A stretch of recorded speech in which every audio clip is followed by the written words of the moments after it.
Banks are collapsing and the Federal Reserve is panicking. They just injected over $29 billion in a single day into the U.S. banks to keep the system alive. They call it a liquidity boost, but what that really means is that the banks are running out of money. They will never tell us we are in a depression, but we are.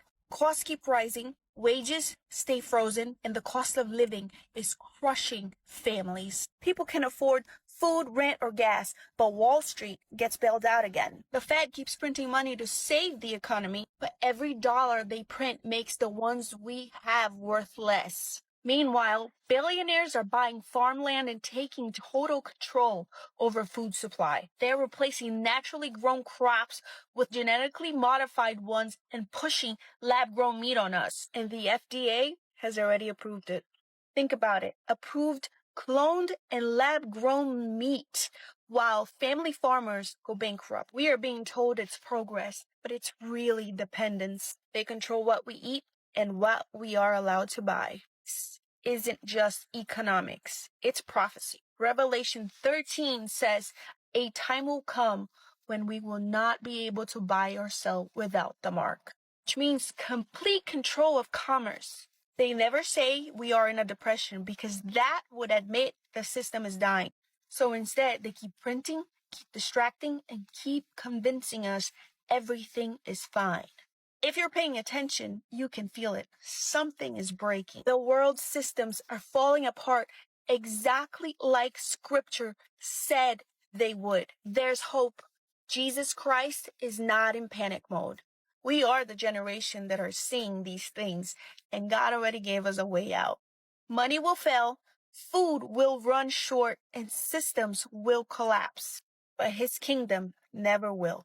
So repent, turn to Him, and stop trusting in the system that is collapsing right in front of us. Hold up. We just speed ran from Fed policy to Revelation 13 in 90 seconds. Yes, the Fed injects liquidity. That's not apocalyptic. It's standard monetary operations. Banks need short-term loans to manage withdrawals. This happens regularly. And billionaires buying farmland to control food? Bill Gates owns about 0.03% of U.S. farmland. That's not control. That's investment diversification. Here's what's actually happening. People are financially stressed. Wages haven't kept pace with costs, so doomsday narratives feel validating. But many of these same folks voted for policies that created these exact problems, tariffs that raised prices, tax cuts that increased wealth gaps, deregulation that concentrated power. The system has real issues, but blaming prophecy instead of policy, that's how nothing gets fixed. Okay, I'm making this video again because my first one was taken down for violations. I have no idea why. So we have another leading economist joining the growing chorus of leading economists that are screaming, like literally, that the United States is heading towards a major debt crisis. And he, along with others, is predicting this is going to happen in 2026. And he's talking about all the red flags that everybody is ignoring, way beyond increased prices and joblessness and no new job growth and so forth. He says it's all tied to the record-breaking price of gold right now. It's like at $4,000 an ounce. That central banks right now are accumulating so much gold because central banks are worried about two things: the value of the US dollar plummeting, they can see it happening, as well as the geopolitical tensions that are growing all since Donald Trump took office. And for some reason, central banks accumulate gold to hedge their bets because of what they see is happening. He says that Wall Street is behaving the same way they did before the 2008 subprime mortgage collapse, when so many Americans lost so much. Some lost everything. Back in 2008, Wall Street and those who owned stocks were exuberant. They were celebrating how many millionaires. They were all becoming millionaires with the manipulated stock markets.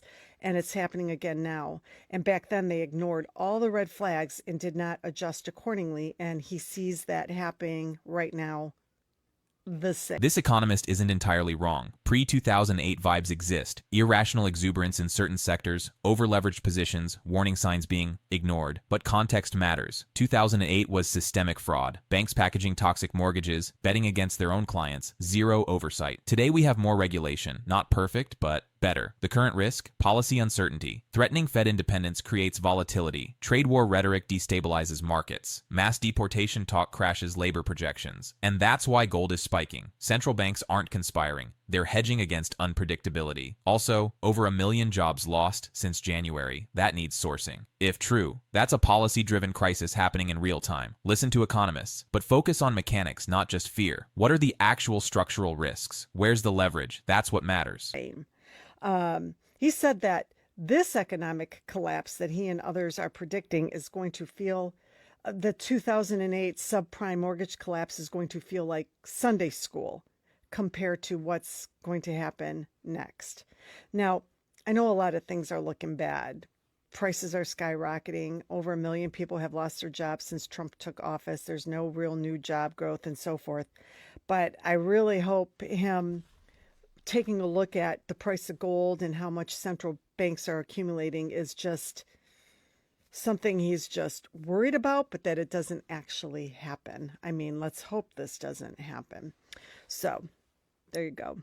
I need to tell you guys about the absolutely wild set of circumstances that have happened at the Federal Reserve over the last 12 hours or so. So at 9 p.m. last night, on Sunday, January 11th, right, on a Sunday, the chairman of the Federal Reserve, Jerome Powell, released a video on the Federal Reserve website. And in the video, the chairman of the Federal Reserve states that the current administration, specifically the Department of Justice, is threatening criminal indictment on him for, if we're being honest, pretty baseless reasons. They have to do with his testimony surrounding the central bank's building restoration project. And the chairman of the Federal Reserve on that video then states that this administration is using the threat of criminal prosecution to pressure the Fed into lowering interest rates. In the video, Jerome Powell states that this administration is trying to end the independence of the central bank. This is genuinely alarming. A Fed chair releasing a Sunday night video saying the DOJ is threatening criminal charges to pressure rate cuts? That's not normal. That's not even close to normal. Fed independence is foundational to economic stability. It exists because short-term political goals conflict with long-term economic health. Politicians want rates lowered now for immediate growth in jobs. But if you cut rates while inflation's still elevated, you're creating a crisis you can't control. The contradiction here is staggering. Years of end the Fed rhetoric, then suddenly wanting to control it for political advantage. This is what happens in countries with unstable currencies. Turkey, Argentina, Venezuela. When political pressure overrides monetary policy, inflation spirals. And the people who suffer most, not the wealthy, not politicians, regular people whose savings evaporate and whose groceries become unaffordable. Threatening a Fed chair isn't strength, it's desperation, masquerading as power. Because I'm going to be honest with you, in the entire history of the Federal Reserve since 1913, there has been no member of the Federal Reserve's 7 Board of Governors that has ever been targeted by removal of a president. And just in the last year, we have actually had 2 targetings of removal of Federal Reserve governors by this administration, both Jerome Powell as well as Federal Reserve Governor Lisa Cook. Her case is currently before the Supreme Court right now about whether or not the administration has standing to remove her as a governor. This entire discussion really has nothing to do with the allegations that are being presented by Jerome Powell or Lisa Cook. They more so have to do with this discussion of whether or not the Fed is acting fast enough for the administration to lower interest rates. See, this entire year, the administration, specifically the president, has been pressuring the Federal Reserve to cut interest rates. And the Federal Reserve has this really interesting place in our government, right? Because it functions as an institution independent of the executive branch. Yes, the president appoints governors and the chair people to these 14-year terms, but they span across presidencies, and ultimately it's the job of the governors and the chairperson to decide by themselves whether to raise or lower interest rates, right? Because ultimately these governors have to make pretty unpopular decisions about whether to raise or lower interest rates for the general health of the economy. ultimately, the reason that the president wants interest rates to be lowered is because he wants the economy to speed up, right? He wants to create more jobs. He wants to pour more money into the economy so that businesses are stimulated. The issue with that is that if you heat up the economy too much, and we saw this from 2021 to 2023, is that you create rampant inflation. You overheat the economy and create the risk of hyperinflation, which I know a lot of people complain about inflation on this app, but we have not nearly seen the levels that we could potentially see. People don't understand this intuitively. Lowering rates sounds purely beneficial. Cheaper loans, business investment, job creation. What's the downside? It's overheating. Like cranking your thermostat in summer. Comfortable becomes hot, becomes unbearable, becomes system failure. Once inflation spirals, stopping it requires slamming the brakes. Recession, unemployment, pain. Far worse than maintaining stability from the start. We watched this 2021-2023. Stimulus, low rates, hot economy, then 9% inflation. And everyone blamed whoever was politically convenient. But voters want contradictory things, economic control by their preferred leaders, and no consequences from those decisions. The Fed makes unpopular choices because that's its function. Political override of those choices, that's how economies collapse. And that is why the Fed makes these decisions about interest rates independent of the executive branch, because it's not necessarily the most popular thing to do to slow down the economy. And we have data from other countries that suggests that when you appoint loyalists to the central banks, you end up creating very high rates of inflation. Now, while I'm a big fan of stating, right, that the stock market is not the economy, we did see markets dip in response to the news that had been released on Sunday evening. They have since come back up later in the morning. We've also seen statements from former Federal Reserve chair people Alan Greenspan, Ben Bernanke, and Janet Yellen criticizing the administration's efforts to remove Jerome Powell as the chairperson, citing that it is threatening the independence of the Federal Reserve. And ultimately, right, the independence of the Fed is crucial in the sense that we want to make sure that our interest rates and how much money is in the economy is set by non-biased experts who are using data to determine those numbers. If we allow interest rates to be set based on the political whims of someone, or maybe they want to curry favor with their friends or their people who donate to their campaign, regardless of political party, it means that there are unfounded consequences on the economy as a whole, as well as us for individuals for bearing the subsequent inflation that we have seen happen in these past instances. This is it. This is the cost. Turkey's president fired central bankers who wouldn't lower rates, claimed lower rates fight inflation. Backwards economics. Turkish lira collapsed. Inflation hit 85%. Argentina let political pressure control monetary policy. Result? Over 100% inflation. These aren't theories. They're warnings written in economic blood. And here's the brutal truth. Billionaires and politicians survive this. They have assets, foreign accounts, hedges. Regular people, their savings get destroyed. Retirement funds evaporate. Groceries become unaffordable. Cheering for Fed control because you think it helps you? You're applauding the mechanism of your own economic destruction. That's not political. That's mathematical. I hope that was helpful. We will have to ultimately see what the courts and the legislature decide. And for now, that's all I got. If you have any questions, let me know. All right, so stock market rips up, gets close to all-time highs, and now I think we have a long way down, especially on the SPY. Was waiting for the Qs to get that 621. I think they just got close to it. IWM could drift further, maybe 255-ish, but I've taken profit on all of my IWM calls here, other than a couple runners. Interesting day. You had Chevron, that big spike up last night, sold off down to 160, and now it's moving back upward. Big things that I keep talking about, CES conference this week, so quantum, robotics, semiconductors, all on watch this week. And then you have some energy conferences going on. There's biotech stuff, a lot of stuff happening this week. So interesting day so far. It's going to be, like I said, I think there is a good chance you see this SPY drop from where it is. As far as the Patreon, I will get you guys a watch this video. It's earnings season again, so we got earnings plays coming up. Patreon, anyone interested in the Patreon, I'm going to lock the Patreon at this point. So it's going to be invite only, or you're going to have to contact me to get access to the Patreon. If you're already in there, you're already locked in. If you've been with me from the start, your price hasn't changed at all. You're still in there for like $20. And I'm gonna add some some classes into the Patreon, and it's going to be a weekly class. So anyone interested in that, again, reach out and I'll let you know. But Notice something? Doomsday prediction immediately followed by, buy my course. Fear sells, uncertainty sells. Everything's collapsing. Here's my exclusive Patreon to survive it is a business model older than markets themselves. Financial panic content creators have perfected this. Package economic anxiety, add urgency, monetize the fear they create. Real advice? Diversify. Don't panic sell. Don't make emotional decisions based on social media predictions. Talk to actual financial advisors, but don't let content creators weaponize your anxiety into their revenue stream. as far as if you're going to get value from it, if you have any questions, ask me about it, because I'm putting out plays like last week we had Intel, APLD, ASML, TSM. ASML was over a 100-point move last week from the time I put the trade out to this week. Intel got to $40, like I said it was going to. APLD went up from $23 to $30.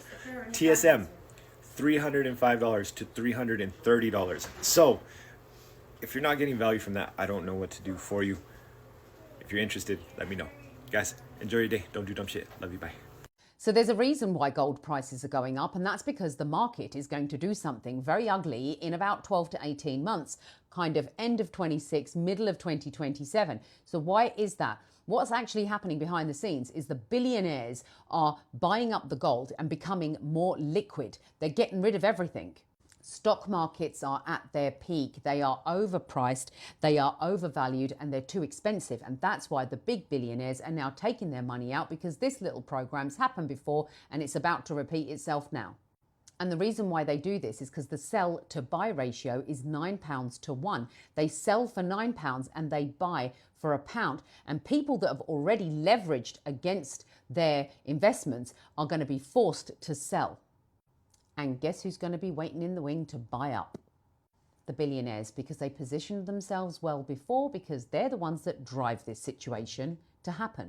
Okay, this is where conspiracy meets actual capitalism, and the line gets blurry. Yes, billionaires buy assets during crashes. That's not conspiracy. That's Warren Buffett's entire philosophy. Be fearful when others are greedy, and greedy when others are fearful. 2008, wealthy investors bought real estate at basement prices. COVID, billionaire wealth increased massively while regular people struggled. That's documented reality, but it's not a shadowy plan. It's opportunity meeting capital. When you have money during crashes, you buy. When you don't, you're forced to sell just to survive. The system isn't rigged by conspiracy, it's rigged by math. 10% of Americans own 70% of wealth. So when markets drop, they're the only ones with cash available. And here's the kicker. Voters consistently choose policies that concentrate wealth upward. Tax cuts for the wealthy, deregulation, corporate bailouts, then act shocked when billionaires dominate even more. You can't vote to eliminate the guardrails, then complain when the richest players win every hand. It's not prophecy, it's predictable. And this is a historical pattern. What they do is they liquidate, they convert to cash, they sell at an all-time high, and then in 12 to 18 months after that event, the market crashes. And then when that crashes, they come in with their liquid money and they buy. It's quite simple, really, when you think about it. And don't worry, because I'm keeping an eye on it, because I will be selling my Bitcoin next year, and I'm going to sell some gold too, but I'm going to wait for the right time. And I hope to God that with the information that I get it right, because sometime next year, probably mid to end, I'm going to be selling up too.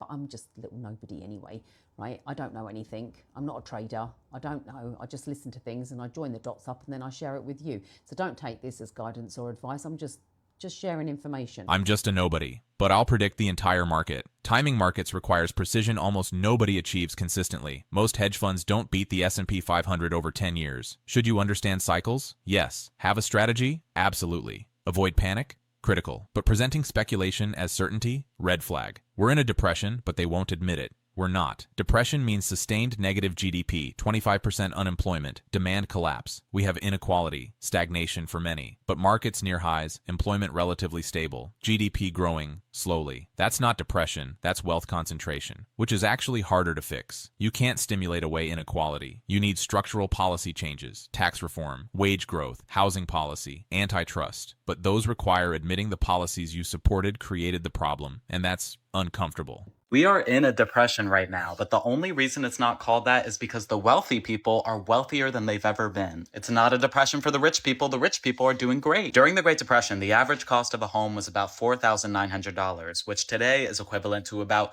$90,000. It was around 3 times the average person's wages. Today, in 2026, the average cost of a home is around $410K, which is about 8 times the average person's wages. This is not accidental. This is not just inflation. This is deliberate overpricing by wealthy people so that they could get extra profit into their pocket. And you know what? That's working really well for them, because back in 1985, I think there were only about 9 billionaires in the US, and now there are over 1,000. And we're even on track to have our first trillionaire. Can you imagine such an unfathomable amount of wealth? The thing is, you can't. Just how unimaginable is that? Let's put it this way. If you counted one number per second, it would take you about 31 years to count to a billion if you were counting nonstop.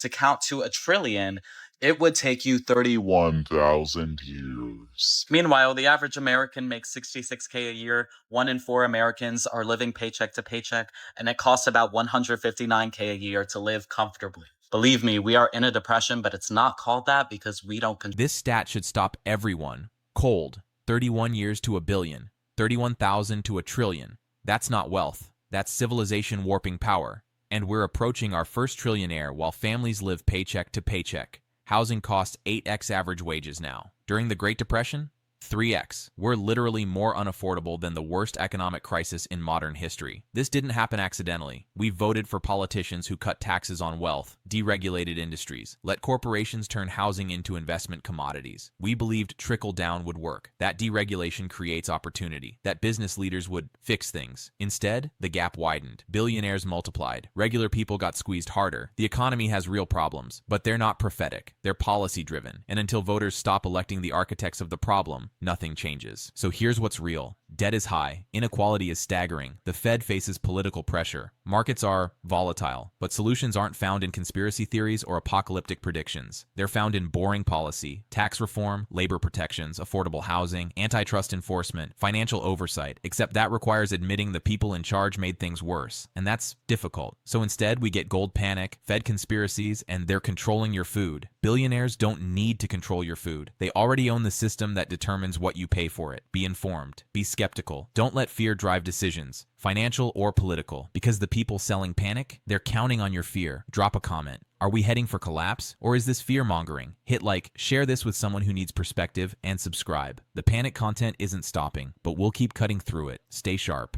Real quick, by becoming a channel member, you're not just supporting our work. You're helping us amplify voices, fight misinformation, and keep important conversations alive. Membership gives us the strength to keep producing content that matters. Join today and stand with us in shaping a better future.